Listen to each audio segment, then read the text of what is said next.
Hey guys எல்லாருக்கும் வணக்கம். இன்றைக்கி நம்ம சேனலில் வெஜிடபிள் பிரியாணி எவ்வளோ சிம்பிளாக குயிக்காக ஈஸியாக ஃபாஸ்ட்டாக செய்யலான்னு பார்க்கலாம். இது நம்ம சிங்கிள் பாட்டில் செஞ்சிடலாம், ப்ரெஷர் குக்கர் வச்சே செஞ்சிடலாம், ரொம்ப சீக்கிரம் செஞ்சிடலாம். இதை நம்ம எப்படி செய்யலான்னு பார்க்கலாம். நான் 5 கப்ஸ் ரைஸ்க்கு 10 table spoon of oil heat பண்ணி எடுத்திருக்கேன். அது ஹீட் ஆனதும் நம்ம பிரியாணி இலை, கல்பாசி, அன்னாசிப்பூ, ரோஸ் பெட்டல்ஸ், ஏலக்காய் இதெல்லாம் சேர்ந்த பிரியாணி சாமான் எல்லாத்தையும் எண்ணெயில் போட்டு நல்லா வணக்கி எடுத்துடலாம். இதில் என்னென்ன இருக்குது எவ்வளோ அளவுன்றதை நான் டிஸ்கிரிப்ஷன் பாக்ஸில் கீழே கொடுத்துருக்கேன், செக் பண்ணிக்கோங்க. அதுக்கடுத்து நம்ம கருவேப்பிலையும் ஒரு வெங்காயம், பெரிய வெங்காயமும் போட்டு நல்லா வணக்கி விட்டுடலாம். அது நல்லா குக் ஆனதும் தக்காளி போட்டுக்கலாம். தக்காளி நல்லா மசிஞ்சு வரணும்.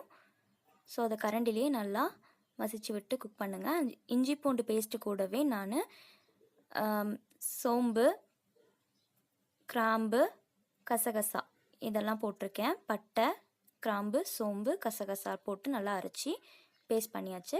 அது நல்லா வணங்கினதும் கேரட் பீன்ஸ் போட்டுக்கலாம். நான் கட் பண்ணி வச்சுருக்க carrot beans and meal maker, பட்டாணி முதல் நாள் நைட்டே ஊற வச்சது, நீங்கள் பச்சை பட்டாணியும் எடுத்துக்கலாம்.